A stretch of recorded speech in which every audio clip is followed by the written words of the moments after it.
بسم اللہ الرحمن الرحیم۔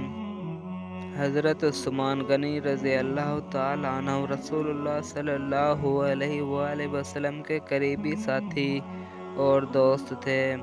حضرت عثمان غنی رضی اللہ تعالیٰ عنہ کی نانی رسول اللہ صلی اللہ علیہ وآلہ وسلم کی پھوپھی تھی۔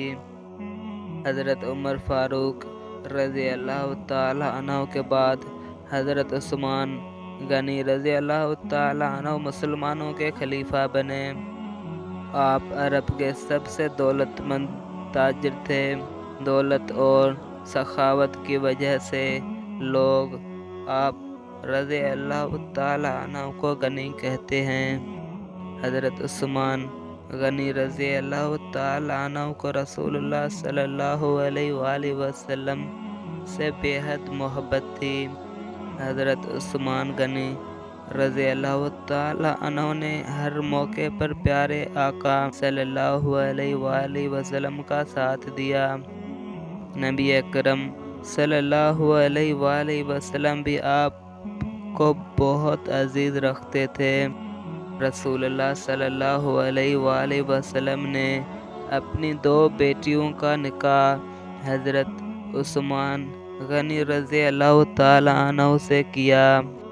مسلمان جب ہجرت کر کے مدینے آئے تو انہیں پینے کی پانی کے حصول میں سخت مشکل پیش آئی۔ سارے شہر میں پانی کا صرف ایک کنواں تھا جو بڑا لالچی کا مالک اور ایک یہودی شخص تھا۔ وہ کنویں کا پانی فروخت کرتا تھا۔ ان دنوں میں مسلمانوں کی مالی حالت کمزور تھی۔ مسلمانوں کی اس تکلیف کو دیکھ کر نبی اکرم صلی اللہ علیہ وآلہ وسلم نے ایک دن مسجد میں یہ اعلان فرمایا، جو شخص اس یہودی سے کنواں خرید کر وقف کر دے گا، میں اسے جنت کی بشارت دیتا ہوں۔ ہر مسلمان اس سعادت کو حاصل کرنے کے لیے بے تاب تھا، لیکن اللہ تعالیٰ نے یہ سعادت حضرت عثمان غنی رضی اللہ تعالیٰ عنہ کی قسمت میں لکھی تھی۔ یہودی اس کنویں کو بیچنے کے لیے تیار نہ تھا۔ حضرت عثمان غنی رضی اللہ تعالیٰ عنہ نے اس کنویں کو خریدنے کے لیے بے تاب تھے۔ یہودی اس شرط پر کنواں بیچنے کے لیے تیار ہوا کہ ایک دن کنویں پر میرا حق ہوگا اور دوسرے دن مسلمانوں کا۔ چنانچہ 12,000 درہم میں یہ سودا طے پا گیا۔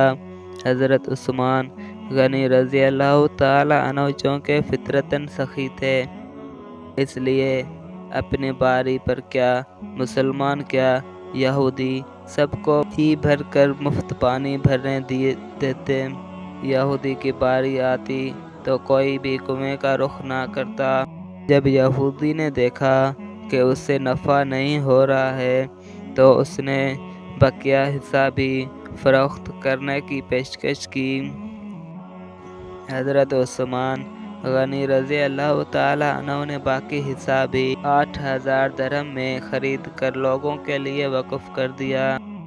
حضرت عثمان غنی رضی اللہ تعالیٰ عنہ ایک بار وضو کرتے ہوئے مسکرانے لگے۔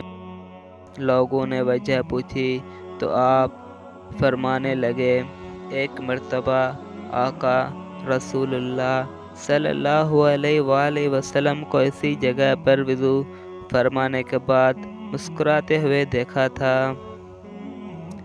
بعض دفعہ جرم کو معاف کرنا مجرم کو زیادہ خطرناک بنا دیتا ہے۔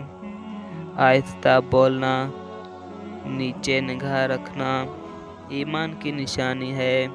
اپنا بوجھ دوسروں پر نہ ڈالو، خواہ کم ہو یا زیادہ۔